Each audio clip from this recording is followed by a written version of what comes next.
Oh, here we go. Yes, we're in. We're in, Neil. Episode 24. We're going to be talking about happiness. I don't know if that is that going to be the intro for the podcast. Fuck it, screw it. Let's just do that. Anyway, first of all, how's your week been? Oh, were you going straight in, Neil? Straight in. I think we need to add actually some context of why there's some noise in the background. Yes, because we've got a lovely view of Tower Bridge. And we've got a live audience. We do. We actually have a live. No one cares. No. Neil's a bit nervous. He was like, "Oh, I don't know if we can do this because there's like people watching and it's a bit scary and stuff." But I don't think anyone gives a hoot. Yeah. It's actually quite cool. Like we've got. If anyone's on YouTube watching this, by all means have a look because we've got Tower Bridge on one side. We've got me and Neil on the other because we're using a 360 camera to film a podcast. This might be the world's first 360 podcast. Maybe. Certainly the world's first 360 podcast outside Tower Bridge. Yeah, it could be. And it's an absolutely glorious day. Me and Neil are enjoying a couple of beers, and we've got about, 1,000 people behind us. It's like we're doing our first live stage audience podcast. That nobody can hear. That nobody can hear or gives a shit about. The Developing Dads podcast has now gone, regional. Yeah. Not quite worldwide. Yeah. Anyway, Neil, ladies and gentlemen, welcome to the Developing Dad podcast. Sorry for that absolutely terrible intro. You know what we're like. We're winging it. We're winging it. We're just trying to do our best and create cool content. But either way, today's episode, as I said, is going to be about happiness. I don't know if Neil knows what I mean by happiness thing, but we'll get into it shortly, and we'll start with our usual chat. Neil, how are you? I'm good. Tired, but good. I'm down in London, obviously, as you can see. I've been at an event for the last 3 days, a big finance event in London with my work, and basically showing off our tool set and what we can do in the kind of digital transformation space for banks. And just both nights. So the first night, Tate Modern on Tuesday with kind of reception drinks and a bit of a networking event. That is a sick venue, though. It is, yeah. And the whole thing, there was dancers, there was magicians. Yeah, it was awesome. And then followed by Wednesday, which is like an all-day kind of event where we had a stand and we were chatting to potential customers. Then Wednesday evening they had like a musical theme thing where the West End actors came to perform some different things. Four-course meal, 1,500 people, unlimited alcohol. So yeah, just lots of alcohol, lots of socialising. When you say unlimited alcohol, Neil, how much of that did you unlimit? Yeah, too much. Didn't limit enough. What was it like? Was it like a Wolf of Wall Street sort of setup where you basically get Dom Perignon for fun? No, not quite. I mean, it wasn't black tie. Certainly very formal. Mostly everyone was suited and booted, but not quite. And you turned up in your dad outfit with a t-shirt and a pair of trainers? Or no, I was well presented.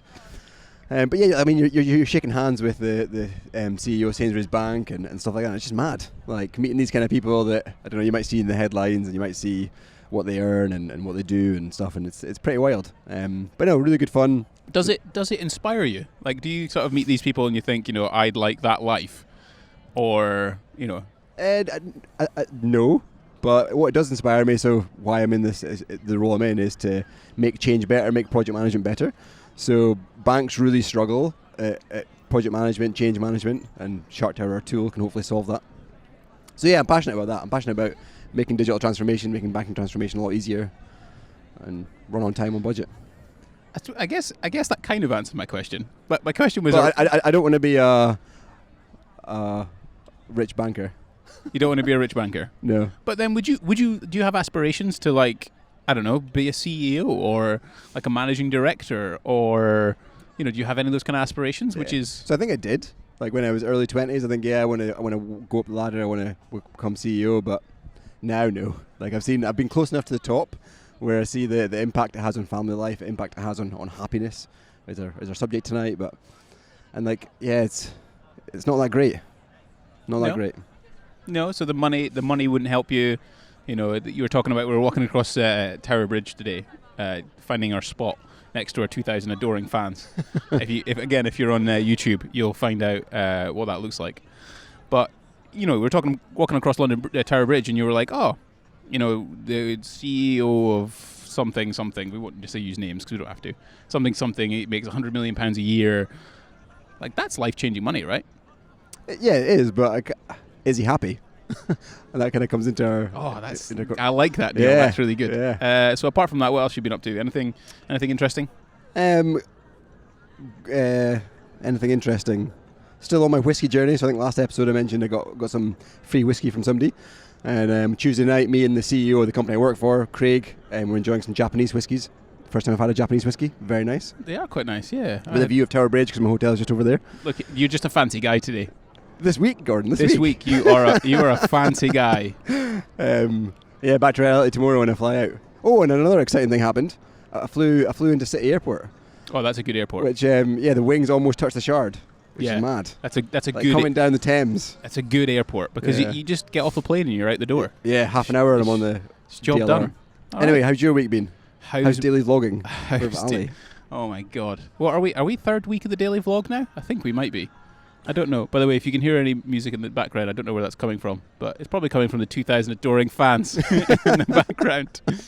How was my week? Sorry. By the way, this is like I'm before we start these podcasts and any of the things that I give Neil instruction on is like I just want it to sound amazing, and I don't know why. I've got this perfectionist kind of videographer, photographer type of person, but today is like I'm really enjoying the fact that we're outside doing this, because it's just fun. It's a really nice location to do it in, but equally I'm like, well, that person over there, turn that bloody music off so we can have a nice podcast. Anyway, how was my week? How was daily vlog? Third week of daily vlog. It is it's pretty savage, not gonna lie. Like it's that's nice. Hopefully the sound edit gets that out. A little Easter egg for people who are listening on the podcast. It's just kind of hard, right? Because it's at work. I can't imagine your brain is on 100% of the time. So you're there 8 hours a day. Let's say 10 hours a day, 8 hours a day. Your brain isn't just on all of the time, right? You'll go off to the water cooler, you'll have a drink of water, you'll have a coffee, you'll have a chat with someone, you'll talk some crap to someone, you'll text your wife, do those kind of things. The daily vlog kind of demands your attention a lot. But not only does the daily vlog then attract your attention constantly because you're thinking about angles and storylines and getting the best out of it because I love making good things. But then I've also got other stuff to manage, right? Yeah. I've got a team. I'm trying to build a team. Trying to manage footage and upload videos and just all the stuff, and then be nice to people, because you can't just shout at people. Neil, that doesn't work, does it? Yeah. So all of that aspect of things, just managing it. So it's tough, but then equally, like the high that I get, and I've absolutely no idea if anyone who I work with actually listens to our podcast, but the general reception for nearly every single person in the business is like, this is sick. Yeah. And that's one of our company things is the internal barometer of this is cool, then it's cool. Like this is a good thing that we're doing, and I like that. I like doing that. That's fun. The rest of the week, house is making progress. We have plaster on the walls. Wow. Plaster. That makes it feel real. Look real. Well, you'd think. I mean, so it's still a mess. Well, yeah, there's just crap everywhere. I mean, I don't even have windows in yet or ceiling stuff, tile things. So we're still waiting on that, but the house has definitely made progress, and I can see the end in sight. Our builder said June the 6th, and it will be done. So fingers crossed that will be over. And planning out our holiday. We've got a holiday in Seattle coming up, so Laura's been spending an inordinate amount of money on crap that we have to take with us that, protects our child and makes her really comfortable, but makes me feel cringy when I'm spending £350 on another pram. Wow. Another pram, Neil, because, you want one that fits in, luggage and stuff, and you can carry it with you, and I get the benefit all, and you know that, this is a Developing Dads podcast, for crying out loud. Anyone who's a dad listening to this is just like, it's horrible to think you spend £350 of your life energy on a pram to travel with. But it's lightweight, it's compact. It's going to be an absolute godsend. Do you know what I mean? Yeah. That's why I feel like baby companies just have your testicles just in their grasp. Yeah, do you want the best for your child? And I'm like, yeah, sure I do. So that's been good. I try to think of anything else that I've done. Oh, today was a bit of a highlight, not going to lie. Over lockdown, I pretty much binged all of this chap's coffee YouTube videos. And in fact, I probably bought a lot of stuff because of his recommendation reviews. He made me a coffee today. A chap called James Hoffman, really, really nice chap. As nice as you'd think he was on camera. very genuine, or comes across certainly very genuine. And he made me a coffee. Did you get a selfie? I did. I'm not really into that, if I'm honest. Like, No. I don't feel a need. Like, Okay. Because it's Treasure the moment. but it's more of a flex, right? Isn't it? If like, you take a selfie with someone who's relatively famous, you're flexing. Yeah. And yeah. I was just really enjoying. Like, I love meeting people that are passionate about things. And Yeah. honestly, it could be anything. If someone was into friggin' Pokemon cards or into tiddlywinks, whatever, right? But if they're super passionate about it Yeah, and they talk yeah. about it, there's like this weird thing where you're drawn in. Yeah. And they're not doing it for the likes or the money or the views. You just genuinely know that they fucking love coffee. Yeah, I think James would just like the way that he kind of like was. You know when someone like lays out their tools Yeah. and you're just like, this guy loves it. Was it a good coffee though? Yeah. Flat white? No. No? So what the video was about was you'll see it on Ali Abdal's. God knows that's going to come out, but we'll see. Basically, it was how can I upgrade Ali Abdal's coffee setup? Oh, okay. So Ali is not getting an espresso machine. Like, You're not gonna let him. that's not going to happen. Well, I'm not. He can do what he likes, but if he gets one, he's never going to get used, right? In fact, actually, I should actually persuade him to buy La Marzocco Linea. Yeah, they're mad. Yeah, and then because they'll never use it, and he'll be like, "Oh, I'm bored of it now." Gordon can have it. Yeah, that would be great. So basically, it was just like a pour-over type of thing. Something I think you'd really like, and it might be a good present. So might save that one for the Cool. the old Christmas thing because you're Yeah. on whiskies now, so you'll get bored of that after you've got 20 bottles just sitting there and you haven't drank any of it. But no, thanks very much. Very good. Anyway, right, shall we crack on with the actual episode of this podcast? Because Yeah. do you feel very self-conscious, Neil? Are people No. like staring at you?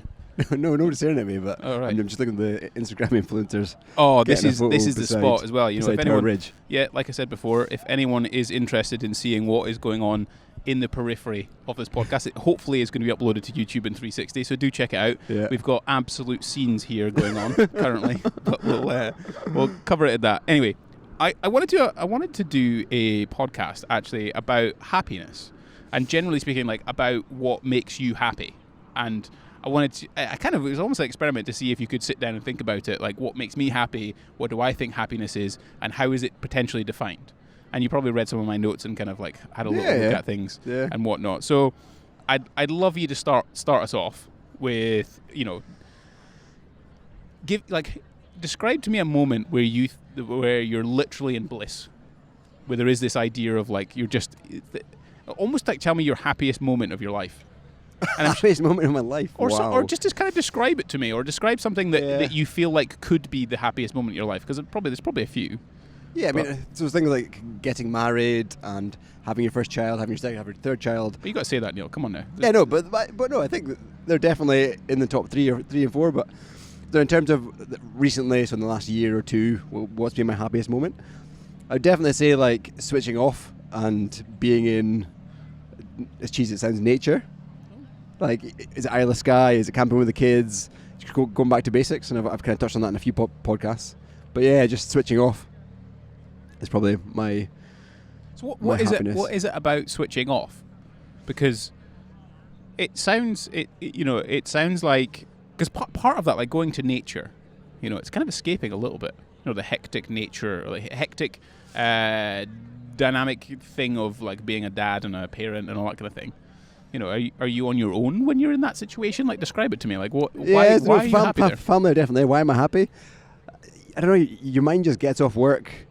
There's no phone in your pocket. You're not conscious of your phone. There's no. Yeah, I don't know. So is if you won the lottery, like if you became suddenly that £100 million man we talked about? Yeah. Is that where you'd go? Yeah, I'd definitely look for build somewhere in the middle of nowhere. So what's stopping you doing it? Money. But also on the flip side, like we've always said, me and Rebecca have always said that one day we'll have a holiday home somewhere in Scotland, probably in the middle of nowhere, that every weekend we can escape to and just enjoy. But also on the flip side, we've talked about it in other podcasts, is like I enjoy my life being 5 minutes from my kid's school, walking distance, being 5 minutes from the supermarket, all that convenience also makes me happy. So yeah, I think there's a mixture of the two. I couldn't go fully remote and live in the middle of nowhere because we've obviously done that with our upbringing, but certainly a place to escape to.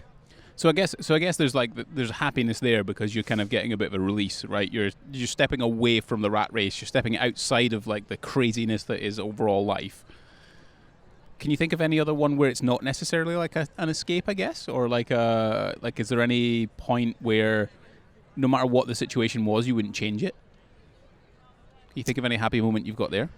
Yeah. And it can be selfish. Like what I'm trying to do is like extract. Like, 'cause I was thinking about it. I was sitting down thinking, what is this idea of happiness, and why does it matter, and should we define it? And I'm like, yeah, you bloody well should define it because our time is so finite. Yeah. But we're approaching we are approaching middle age. Like we're in our 30s, and when we hit 40, that's going to be roughly that middle age aspect of things.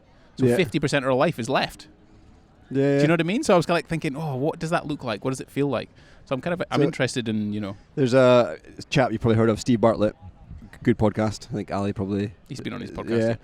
So he quite loudly on his Twitter said happiness is a choice, and had quite a lot of backlash because people were like, well, happiness isn't a choice. I'm in this reason. So how he put it was like, something's really annoyed me, but no, it's my fault that I'm annoyed at something. Kind of flipping it. And I don't know where I'm going with that, but... No, we had a chap called Mo Gaudat. Yeah. He read his book, Happy Equation. Happiness Equation. So he was on the podcast earlier in the week on Monday, I think it was. Oh, wow. I saw he was doing a tour of London. I like him. He's great. He was great. And he says the same thing. Well, it was a podcast that he was going to get interviewed by Steve Bartlett. Yeah, so it's it is a choice, and I suppose we can kind of explore that. But that's why I'm asking you, is like in a normal situation, rather than just thinking happiness is this kind of thing where you have to go off and then experience happiness. Yeah, no, so I think there's definitely, I mean, I'll just look at my notes quickly, but there's things like setting realistic expectations. So is that how you're finding happiness, is like that idea of like setting expectations? Yeah. And how are you doing that? Well, don't expect, so, I don't know, a simple thing might be I'm staying in a hotel in central London. Things may not go to plan, or may not be nice. I've got to queue for my breakfast, but set expectations like I don't mind this. Like I might have to queue, but that's okay. Gotcha. Yeah. So it's more just going with the flow, I guess, rather than sort of looking for too many like details or having this kind of like idea. Hey, I've spent £1,000 in this hotel room. I should expect X, Y, and Z. Yeah, exactly. That's fair. That's fair. Yeah. So for your point of view, what is happiness? This is kind of interesting now because I'm saying it out loud, and I was pushing you quite hard to find out what your happiness thing was, and now I'm put on the spot. And one of the most recent ones that I've experienced was, and this kind of is very apt for the Developing Dads podcast, but it was when you've just had your first child. Yeah. And the way that me and Laura tried to structure things was, in effect, Laura would go to bed about 9 p.m. I'd look after Olivia, or just watch her basically for like 2 or 3 hours, make sure everything's okay. Maybe even give her a bottle, but I'm not sure we were quite at that stage yet. But it was just that safety for Laura to know that she's being watched, because it's the whole like new parent thing where like, holy crap, are they breathing? Yeah. And, something's clicking. I don't know why. Is your thing plugged in? Oh, it's maybe you. Anyway, it doesn't matter. Sorry, we're back on cue on the Developing Dads podcast. So it's that thing. So I'm watching her, and the bliss of when they fall asleep on your chest. They're a few weeks old. They're not old at all, and they fall asleep in your chest. You're just watching TV. I don't know. It's some random late night movie, and they're just there, and you can feel their warmth. They can clearly feel my warmth. Like that's like holy crap. Yeah. That's tickling the inside of you. Like you to me, no amount of money on the planet would take that away from me. That feeling. Yeah. And I don't know. So there's something about that's happiness. No, I think you're right. But going back to what Mo says, like happiness is everywhere. Like you can get happiness from anything. Sitting here, you can find a bit of happiness. I don't know, standing in a queue for breakfast, you could find happiness. You just got to search for it. Yeah. Yes, I suppose. Ooh, a bacon sandwich. Or I know what you mean. When you're standing in a queue, let your mind run, or do some daily gratitude and. Yes, there's exercises. It's just I think there's part of what you're kind of describing there is it's a bit like going to the gym, right? You're looking for opportunities. It's the optimistic aspect, the glass is half full type of thing, where you're there's a reason I'm stood here, like I'm alive. This is great. Yeah, this is amazing. Right now, I'm really happy because I'm with my little brother. We're having our podcast. We're having a couple of beers. We're in such an amazing location, and we're doing something. We're creating something that's hopefully going to last forever, and people can listen to it. What I struggle with is people that can't find happiness. And that goes down the mental health route and a bit of depression and that kind of thing. But I don't know. I'm such an upbeat person. I can generally be pretty positive about everything, or see the silver lining in things, which I quite like doing. If something adverse happens, then it could be your boiler breaks in your house and it costs you $3 grand. There's a silver lining somewhere. Like, I can replace it now, and in 20 years' time, it'll probably be okay. I got a 20-year warranty. So, I'm 20-year warranty. What a dad thing to say. Yeah, 20 years out of this boiler, yes. 20-year warranty. Sign me up. But yeah, it's finding that silver lining. I'm really good at that. But other people aren't, and suicide rates are up and all that stuff. They're obviously not very happy. Do you think it's because you've never really suffered? Then you go down the whole define suffering, how much do you have to suffer to be unhappy? Yeah, I mean, I've spoken about it before quite openly, but when the boys came to the twins, the first 12, 18 months, that was a hard time for me. But yeah, define what's... Yeah, but that's kind of part of that question when people are talking about the idea where happiness is a choice. Yeah. But then it's what's your benchmark? At what point, how much depravity have you put yourself, or have you been through? Yeah. And depravity and suffering that you ultimately don't have choice over. There you go. That's the idea of an outside podcast. You get a boat horn. But yeah, it's about that suffering aspect of things. And I was also thinking back to other parts of happiness for me, or visions of happiness for me, and this comes from a chap called Naval Ravikant. He has an almanac, which is someone else who basically wrote his book or took his blogs and put it all together. He talks about happiness as stillness or silence, effectively. Yeah. So there's the moment of happiness is effectively where people don't think about anything. There's literally nothing. That's where happiness is. And I remember moments where I would be cycling home on my BMX bike, on a late summer's evening, where the sun is kind of setting, it's beautiful weather, it's still quite warm, I'm on my own in the countryside, and in some weird thought process, I was completely silent. There was nothing in my mind apart from just I'm existing. And that sounds really woohoo and all sorts of business. But or you're sat on your own. I remember I think it was in Poland, but I was sat on this random pier where they were just sat on it, and it was the sun was setting again, and it was just quiet, and I was silent. Yeah. And that to me, and I'm kind of how do you get those things? Maybe they're just moments. Can you have it forever? I don't know. I was thinking about that. Whereas there's two things, having my newborn daughter on my chest, and I'm just there, where literally no amount of money on the planet would exchange for that feeling that I had during that time, which I hope I get that again. And you don't get it again with that same thing, right? Because it disappears, right? Because, Isla will probably squirm around and not want to do it, but she might fall asleep sometimes. But I don't know, there's just kind of this weird, amazing connection. And then that thing about that silence aspect where you're just existing. There's literally no thought in your mind beyond anything. You're just there, and and then suddenly you're holy shit, that was amazing. It's true meditation, I guess. Yeah. No, I get that. And I find exercise a similar kind of meditation to me on a long run. I sometimes don't even put a podcast or music on. I'm just there with the sounds outside. Oh, that's weird, isn't it?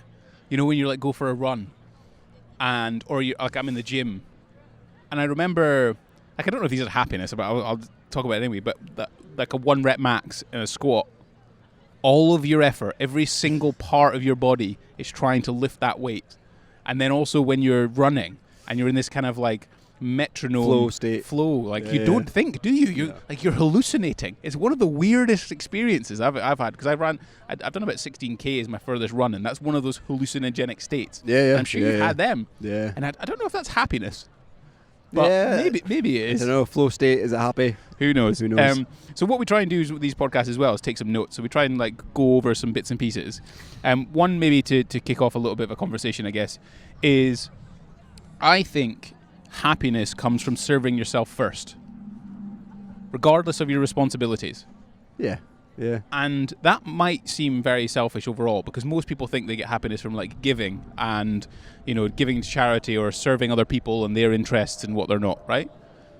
But I think it's actually, you need to be able to experience happiness. I think you need to serve yourself overall. So you need to, serve your health aspect of things. So go and do exercise somewhere. Yeah. You need to feed yourself. You need to water yourself. Like whenever you're on a plane, when they go through that kind of like, the exits here, the exits there, they always tell you to put your life jacket on first. Yeah. And then help other people. Yeah. And part of that is, I think that's how you get to the level of happiness, is when you do something for yourself overall, rather than serving other people or other things. Yeah. And it's easy to say, but it's. I don't think I'm wrong. I don't know. What do you think about that? I think I agree with that. And we've mentioned it a few times in other episodes of the podcast, is being selfish as a dad can be a good thing. Things like taking time out, going for a coffee yourself, just reading a book, listening to a podcast. Yeah, just taking that time out. And I think that is important. That runs into my ideas or discussion points on like priorities. I think we talked about that in the last podcast. Like how are you defining what are you prioritizing and how are you prioritizing it? And I think prioritizing yourself first, and health for me that falls into it. But then there was a discussion with Mo and Ali, actually, I thought was quite interesting, is that can you focus on health if you don't have money? So should money be first as a priority? And then if you have a certain amount of money, does that make you happy? No, it's an interesting topic, but you don't need that much money to do exercise. You don't need that much money to eat healthily. Sure. But what if your first worry is money? Yeah. Because you're a busy guy. Like, I'm a busy guy. It's quite hard to exercise, I found. If you were doing 5 days a week, 10 hours a day. No, I agree. I mean, I took my running stuff down to London, and I haven't run yet. No. And I've been, just busy. But you've still got the intention to want to do it. Yeah. But at the end of the day, you've got to serve the money bit first, because that's the thing that allows you to go for a run and wear your 255-pound trainers. True. Yeah. But then you kind of choose. So, like, I don't know, my example is quite specific, but I've chosen to go and socialise with colleagues, friends, potential customers, and that's made me happy. Like, I've networked, I've done well, I've got good contacts. Is that, so that's interesting. That's a really interesting for you to say. Is that happiness, or is that a sense of accomplishment? And are those two things the same? Well, I think, I don't know if the two things are the same, but I think it's a bit of both. Certainly, socialising, networking, especially after the last 18, 24 months where we've been in COVID, these events have typically been remote, you've been sitting on a webcam, just not the same. When you're having a beer with somebody that could be a potential customer, or you're helping them out deliver a project, there's nothing better. And so... Sorry, Neil's just getting us another beer. We've got our two favourites, actually, just as we have a slight interlude, not sponsored. I wish it was sponsored by Brewdog. Yeah. But we have a Brewdog Hazy Jane Papaya? Guava. It was actually very nice. Good choice. And it's warm. Neil couldn't get cold beers. So there's no fridge. But even then, it was still tasty. Yeah. And everyone knows what a warm Stella tastes like. And we've got Cloudwater Soft and Hazy Pale Ale. Cloudwater is one of my absolute favourites. I think me and Neil have been to the Bermondsey Beer Mile. I mean, we could go for a cheeky Bermondsey Beer Mile today. No, it's too far. That's too far. Okay, we'll eat some food. And Neil's also probably drank too much alcohol over the past few days. Yeah, it's been intense. So we're talking about accomplishments and happiness and whatever else. I'm curious about sort of because we try and take note. We try and be at least a little bit professional. Given there's a guy. This is some random. Do you want to come and say hello? No, you got to come on and say. Come on. Oh, no, you've come and said hello. You've now got to come and say actually hello. That's amazing. See, you do a podcast in the. Is he a dad though? He looks. He actually, based on how well ironed his shirt is, I don't think so. We just had a guy, for the people that are listening on podcast, we just had a guy come and dance in front of the camera. Well, was he dancing? I saw him waving. Oh, he's waving. He's clearly like, obviously we're doing a podcast. Yeah. That was brilliant. There we go. Get another waver. Hello. Hey. There we go. Excellent. Wow. Anyway, we're causing a scene now. There's going to be a queue soon. So, sort of parts of your little notes aspect. I'm curious, right? So, daily gratitude. I'm not sure. You know, do you like every day wake up and you're like, I'm grateful for my tasty raspberries? You know, what do you mean? What do I mean by daily gratitude? So I definitely don't do it daily. I definitely do it. So what you're saying is it's not daily gratitude, it's just gratitude. Daily, often gratitude. Practicing gratitude. Yeah, practicing gratitude. And like I think I did it for 30 days in a row. That was my longest streak. And but I think it's really important because, I don't know, we all go through hard things, hard times. We all might try to, I don't know, some people might be on the breadline, some people might be trying to make ends meet. But you can find things to be thankful for.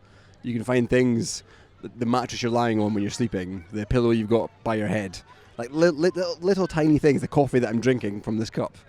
Like little tiny things. It doesn't have to be massive things that I'm grateful for my kids, I'm grateful for my wife. I obviously am. But just trying to find those things, especially in times of stress, in times of when you're sleep deprived and had no sleep because of your kids, there's still happy moments or gratitude you can learn from. Yeah, and I think if you do it often, you start spotting things. So like now I don't get annoyed when I've got to wait. I mean, I think I waited like 30 minutes to get my breakfast this morning. Wow, this must have been a serious issue. Queuing at breakfast. When I'm hungover, there's a Freudian thing going on. And but I don't know. I was okay with it. I'm like, this is not going to annoy me, and I got on with it. And I don't think. I think I probably would have been a different attitude if I hadn't practiced much gratitude. Yeah, it's quite easy to be like, I deserve these things. You know, we're lucky in this country to have clean drinking water. Yes. Flush the toilet. You know, and but I think part of that comes from me being pretty well travelled. Luckily enough, you know, I'm grateful for the fact that I can travel or did travel. Yeah. But it's that realization aspect, because it's quite easy to think I deserve these things, isn't it? You know, this is I should have this. Like, why the hell don't I have 10,000 thread Egyptian cotton? Yeah. You know, and it's quite easy then to turn into that spiral where you're like, this is crap, my life's crap because I don't have these things. When realistically, you could be like, actually, you know, I get to wake up when I want to wake up. Yeah. But then that's, you know, you could look at those things and be like, it's a first world problem, isn't it? Yeah. You know, is it easy? I don't know, and you don't know if it's easy to be grateful, because back in, I don't know, I would have been 18, so it would maybe nearly be 17 years ago. I went to South Africa 17 years ago. How mad's that? Anyway, when I went to South Africa, you know, this was one of the first sort of poor countries I guess I went to, and I was in sort of these shanty towns and whatnot, and these people these individuals didn't have any electricity, certainly no running water. Yeah. But they still found happiness. You know, they still had community, dancing away and playing football together. And they did, and you know, I was kind of like, I was really taken aback, and I shouldn't have been at that, but I was young, you know, and young and naive and ignorant, quite frankly, which is bad. But when I showed them my iPod, and they were like, "What's an iPod?"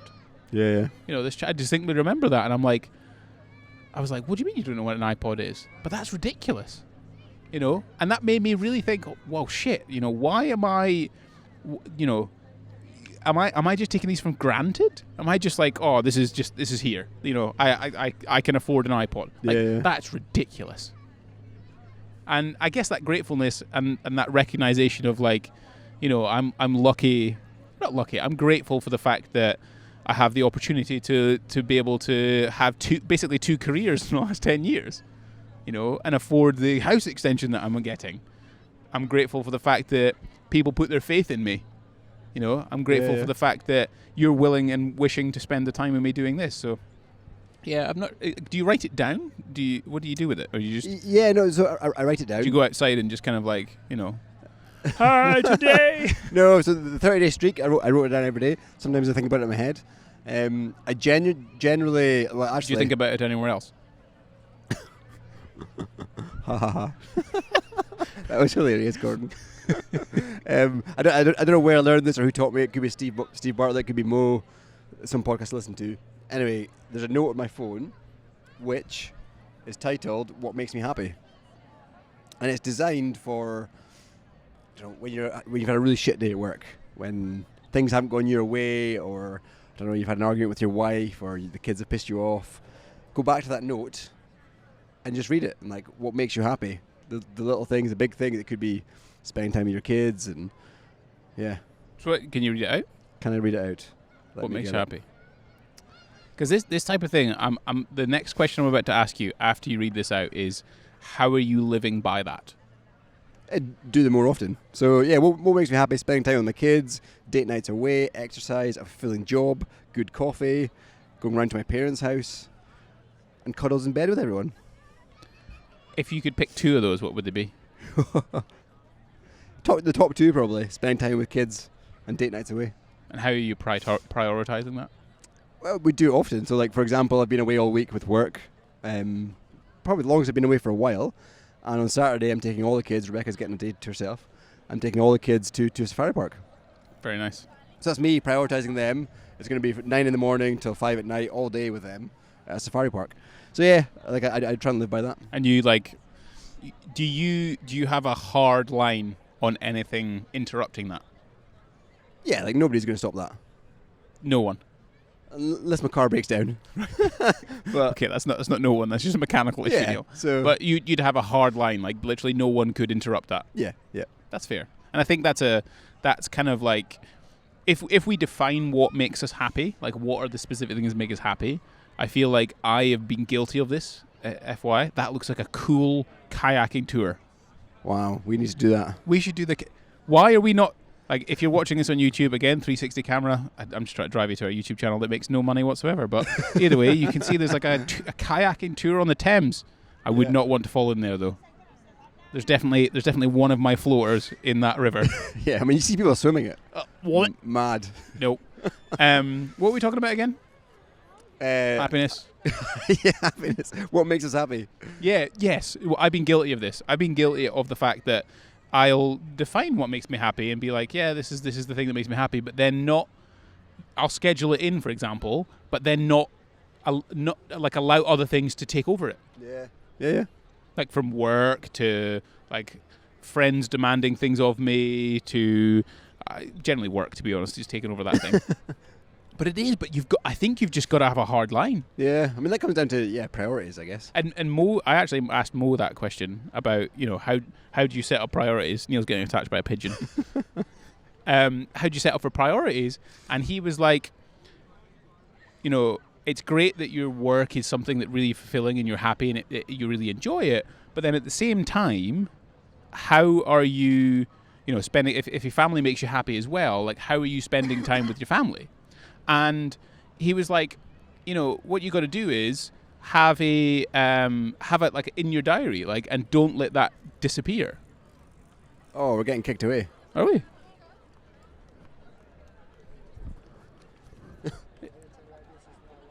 I can't record a podcast.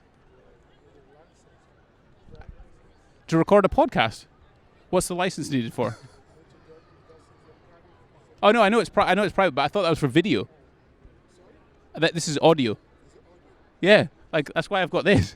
Like, I could turn that off if you want me to. Yeah, it's just literally audio. Are you sure? No, don't worry. No, don't worry. There we go. That's it. We almost got kicked out of Tower Bridge. Yeah, one of the things in this area, Neil, is this is technically private land. Costs £1 million to record video. Eh? You can take a photo, but you can't record a video. No, you're not allowed to. Wow. But sometimes what it is for like commercial. Anyway, it doesn't matter. Who cares? He was really nice. Very nice. Whoever you were, if you're listening to Developing Dad's podcast. He's not. I appreciate that. But yeah, it's like cutting into. It's like if you schedule something in with the family, don't allow work, because that's the thing that defines ultimately what makes you happy, is not allowing it to be like cut into. Yeah, I mean it comes down to making that list. So when you're in a shit place, had a bad time at work, look at that list. What can you do that'll turn that around and make you happy? Fair. There was something that I was kind of keen to talk about. Was I think that people find happiness in narrowly defining who they are. So it's like, as an example for me, I competed in like bodybuilding and stuff. So I was like, I'm a bodybuilder. That's what I do. But then it kind of, the problem, the good thing with that becomes is you're like, I'm like attached to something and I'm serving something and like I'm part of a community and it gives me definition and purpose and this is the stuff that I do. Yeah. And you find happiness in that because it's quite nice to not just be like, I don't know, have no idea what your purpose is and what you're doing. But at the same time, broadening that definition of who you are, like I like exercise, helps make you feel a little bit happier, but when you can't do that thing. You know, because I couldn't fundamentally, like, if I couldn't go to the gym 5 times a week and do chest and back at a certain time, then I'd be like, it'd be rubbish, right? Yeah. Sorry, I'm getting distracted by all the commotion. All right.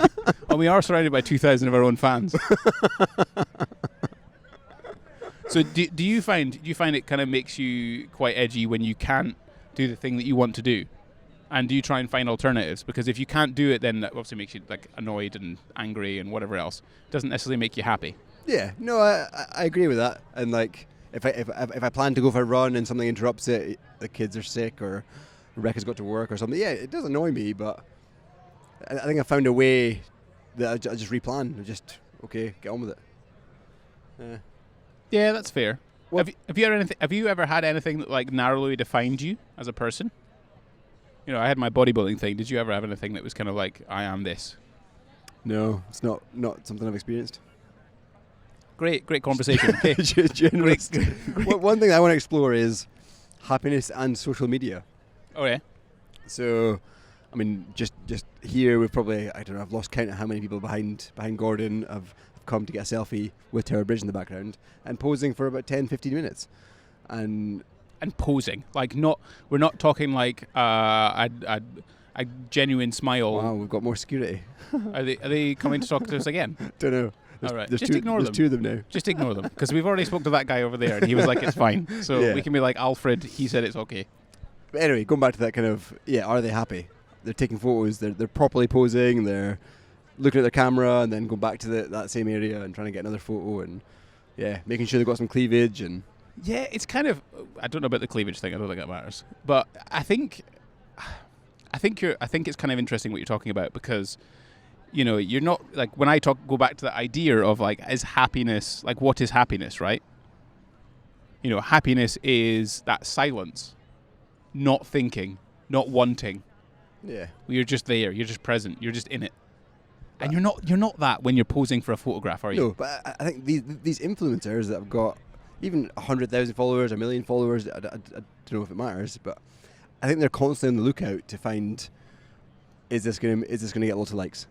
Is this thing I'm going to do going to have a reaction that I'm going to make me happy? Yeah, and then there's that the weird loop of like, this is going to make me happy, so then, you know, if I take this nice looking picture and it's next to Tower Bridge and I post it, then that's going to make me happy. And that's such a superficial happiness. It's not like a deep, intrinsic level of happiness. And I think they're continually on the search for that.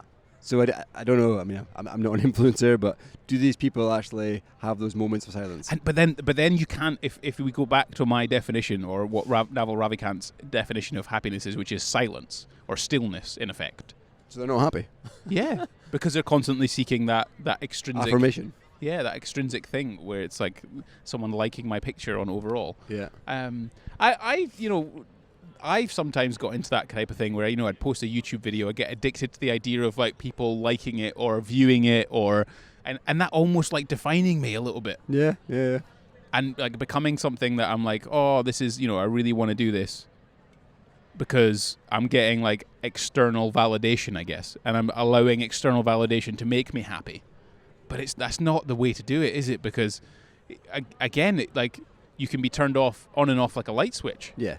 It's not something that's kind of like you are just happy. Yeah, no, I get that, and it's like living in the moment. Yeah, is a big thing, and I don't think you can live in the moment if you're posting on social media. But then there's part of me is like I got asked that question when we went to Kenya when my father-in-law David, when he was posted there, part of the Foreign Office.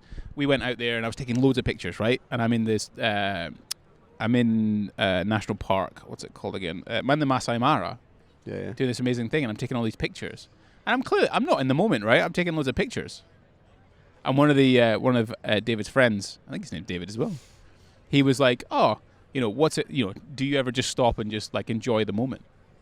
But then part of me is like, I'm enjoying. Like, I honestly, if this podcast got no listens whatsoever, I wouldn't. I'm care. enjoying this. Yeah, exactly. But I wouldn't. I'd still post it, obviously. But if it got no listens, I wouldn't. I don't think it would bother me.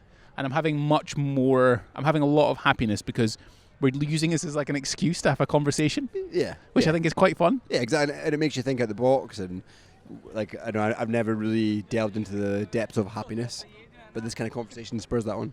Yeah, because there's a little bit of uncomfortableness that I can experience from you when we started. You're like, what do you mean we're going to do a podcast in front of everyone? But no one can hear us. We're literally just here with some microphones, and no one gives a hoot, do they? Yeah. And I'll never see them again. Never again. No, exactly. Or unless they listen to the Derelict and Dads podcast, we become famous. We should have T-shirts. And we're doing it. I've never seen that before. If you're looking on YouTube, there's a police boat going down the Thames with a siren on. He's such a country bumpkin, isn't he? Look at him. He's such a country bumpkin where he's never seen a police boat. Why does he need his sirens on? There's nothing that needs to get out of the way. That's a good point. I'm not entirely sure. And he's going really fast. Giving it some. What do you think? What do you think controversies just happened on the River Thames that the police boat needs to give it some? Yeah. Who knows? One thing I wanted to kind of mention is like, and this is maybe for the younger listeners that are following the Gary Vaynerchuks of the world, but I think it's important, and it's something I want to speak to my kids about, is like, you don't want to hustle, you don't need to hustle, you don't need to grind to be happy. I think those are big buzzwords that have been around for the last maybe couple of years, probably spurred on by the likes of Gary, and you don't need that. Like, I certainly don't grind, I certainly don't hustle. I have a very, I would say, mellow approach to life. You don't feel like you're hustling or grinding because you enjoy what you're doing. Yeah, and I prioritize. So then, is it important things? If you're enjoying it, do you think then it's hustle and grinding, or are you just doing it because you enjoy it? Yeah, I mean, to me, people that are hustling and grinding, which sounds wrong, are probably doing it to make money, generally. So you think their motivation to do it is wrong? Yeah, correct. And I think that's fair, but I'm kind of the idea that when you're in your 20s, like your early 20s, certainly going through your 20s, you should be hustling and grinding hard, I think. And I think you should be working hard, but not only that, you should be then experiencing lots of things. But those words just annoy me. You should be working hard. Like, why do you have to add a hustling? Because it's American nonsense. Like, but what I'm saying is, like, when you're in your 20s, you have so much time, like, you do. And if you think that you shouldn't be like doing 12-hour days or 15-hour days, like, you should be working hard and playing hard. Like, give it everything you've got, because you won't have that time back. Like, you won't. You'll be like me and you. You'll be like developing dads where you've got nothing. You don't really have a spare inch. Let's be honest. Because your weekend are taken up with family. You're taking them to safari parks. You're trying to serve your wife as much as you can. You're trying to serve your family. You're trying to serve our mum and dad, granny and granddad. You're trying to serve me. There's so many demands, like a mortgage. You've got like all these things that you've got to do. Like, when you're 20, you don't have any of that. You don't have a mortgage. You don't have a wife. You don't have kids. Yeah. So you should be going all in. And one of my parts of like the discussion I wanted to make on this happiness aspect was like experiences. Like, do as much as you possibly can. So I definitely agree with that. But I don't know, when somebody says you should hustle more, to me a hustle, like a side hustle or something like that, is going above and beyond your day job. And I don't know, maybe that's okay when you're in your early 20s. But then what's the impact of that? So I think people think too much about what the impact is. You just do it and see what happens. But that's where we are, though. Like, mental health and all that. I mean, like, more suicides. Is it because 20-year-olds are hustling too much? Well, with all respect, part of I don't know. By the way, I'm willing to change my opinion on things. But first and foremost, we now know more about the world, or what's our community is like billions of people now, where it used to be just 20 people in a Welsh village that was also a coal yard or whatever it was, right? Yeah. So your comparison of what you could be grateful for, or what could be happy, or what would make you happy, is really just a finite like aspect of, like, my mate Bob, he bought himself a light bulb, versus now we can go on Instagram and people are flying around in private jets. Like, if I'm not flying around in a private jet, then if I'm defined by external metrics, like, I feel pretty crap about myself. Yeah, Like, am I not working hard enough? So I do wonder if suicide rates are higher because of those types of things, because we have too much access to all of that stuff. What I want to end on, because we're kind of approaching the end of this podcast, I'm keen to understand a time at which you feel like you were very unhappy and how you overcame it. I'd be curious if you can reflect on anything you can think of. Yeah, a time I was really unhappy. What coping mechanisms did you have, and then how did you potentially get through it, and how did you get over it? I find it hard to distinguish between like being stressed and scared and unhappy. Like, if I'm stressed and scared, does that mean I'm unhappy? What, do you think you're happy when you're stressed and scared? Probably not. Right, so have you got a time when that's happened? Yeah, probably. So back when Isla was first born, I think we've touched on it, when made redundant, so I got 30 days notice of the job I had, and by at that time there was a downturn in oil, and I had to go and find a new job, and it wasn't that easy in Aberdeen, so how ended up in Edinburgh. I guess so. Then you're in this predicament. You're what would be defined as unhappy based on what we're talking about. Can you reflect back and think, well, how did you not just sit in a sense of self-pity? How did you not open the curtains in the morning and not get on with it? Like, what were things that you fundamentally found in that situation to find some sort of happiness? Or, were you looking at some, like, in the future, if I do this thing, I'm going to be happy because, do you know what I mean? Like, see where I'm going with this? I mean, I think I obviously had a very clear goal where I needed to earn X amount to support my family. But I also had that goal of, I want a career that's going to progress and it's going to be good for the future. And so those two things kept me motivated.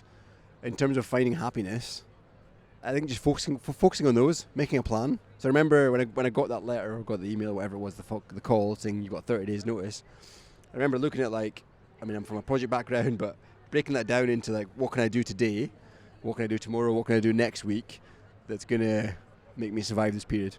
Did you ever look at, like, the future and you were like, I know this is hard now, but if I do these things, the process aspect, my destination is happiness? Yeah, I think so. So did you just start looking to get over this unhappiness, this kind of, like, weird place that you were? Did you focus on just the process? You were just like, I need to do these things. Yeah. Rather than thinking about, this is how bad I feel, this is terrible, I can't believe this happened to me. You actually just thought, right, shit situation, but these are the things that I can get out of the situation. Yes, yeah. I don't remember once thinking, like, I was never in kind of self-pity. I was always very and like I don't know where I get that from. Back then I didn't really listen to much self-help or whatever, but I was always just motivated to whatever. I think one of the big parts there is you had a kid, right? Like, one of the biggest motivating factors of your life is, well, if I'm not going to do it for myself, I'll do it for someone else. Yeah, that probably is it. Probably is it. But I think I've always had that motivation, and as I say before, I struggle to see why people can't find happiness anywhere. Like, how can you get to such a low position where you're contemplating suicide, contemplating jumping off a bridge? I just can't imagine that. No, and I can't either. Just a chap behind me eating some crisps. As close as you can get. As close. I know, that's the weird thing about standing here. Like, we're getting all deep and meaningful, but realistically, there is about, I don't know how much space between it. Like, it could be like there's 25 meters surrounding us, but yet people have to stand next to us. Anyway, carry on. But yeah, I just can't. I can't get on the same page as people that are feeling like they need to commit suicide. And I'm very grateful for that. I'm very grateful that I've got a mind that it's not imbalanced. Yeah. Like, part of it is a chemical imbalance, right? Yeah. It's not just your thoughts. It's also the chemicals that are going in your brain that change things potentially. You brought up a good point. Like, have I ever actually been to that darker place? To like, have my experiences been always positive, always good? I don't think that's the right answer. Like, I think I've definitely experienced some dark moments. I've definitely experienced some hardship, losing my job and trying to find something, and living away from my family for 9 months, travelling down. Money was really tight. Like, I've gone through some stuff, But I've never really thought like the best way is out. The best way is to jump off a bridge. No, that's fair. And I'm trying to reflect back on some unhappy moments that I've potentially had. And to be honest, I can't really think of many. Maybe some breakups and whatnot, and failures in my own self and things. And maybe I've failed more than I actually recognise. Maybe I should recognise the issues that I've had or whatnot. But I've never really had any kind of major trauma which would cause that. But then I guess, sadness in things like, people dying that we had when we had our grandparents and things pass away, that definitely made me sad and very unhappy. And I don't really know how I got over it, I guess. It was just kind of like time just kind of passed by. Yeah, I mean, some people say time's the biggest healer. Time is, because, pain, people forget the pain of the past. Yeah. Just because you start to become a bit more numb of it overall. One thing I do a lot is, I think I mentioned this before as well, is visualization. And I don't know, there's times where I will think about how I might feel if I lost Rebecca or if I lost Isla. And I do that quite often, like probably more regular than the normal person. And I almost prepare myself for the worst. So like, this is an extreme example, but there's times where Isla slept in. And I'm like, has she passed away in her sleep? Shit. And like, but that obviously it makes me horrendously sad, but I don't know why those things come into my head. I'm like... But then does that make you cherish... Well, exactly. Yeah. Exactly. And like, things like, I'm getting on this plane flying up to Edinburgh. If that plane crashes... Yeah. Like, I think about those things quite a lot. But it doesn't make me unhappy. Like, It actually spurs you on. Yeah. In a weird, yeah, weird way. I get that. And I don't know why I do it. And I do it, as I say, more often than other people. I'm like, I'm on this tube. It's packed. If the bomb goes off... Well, fuck. What I want you to say is, if that ever turns into something that does become negative, you need to tell me. Yes, no, I definitely agree. But I think that there's something, even if it's like, if I lose my job or if I visualizing what you're going to do to get out of that situation. Yeah. So I've always thought, like, I don't know, if Rebecca passed away, like, what would my life look? How would I get over that? That's extreme. That's very extreme. How would I get over that? Yeah. That's there's something about that planning.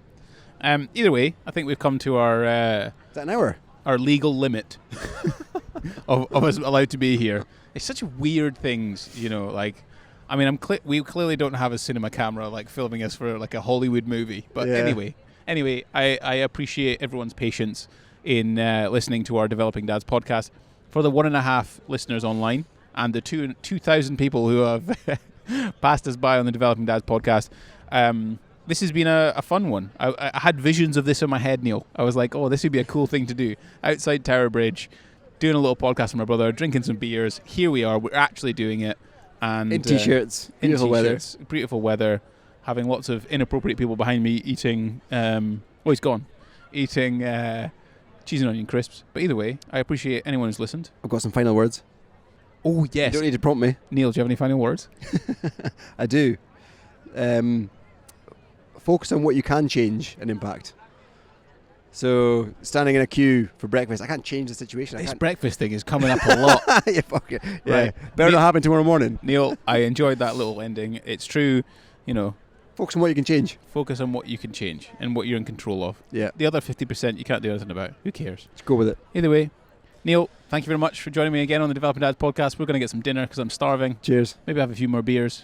No beers for me. No beers for me. Two's enough. Yes. Either way, thank you for listening, and we'll see you another time. See you later.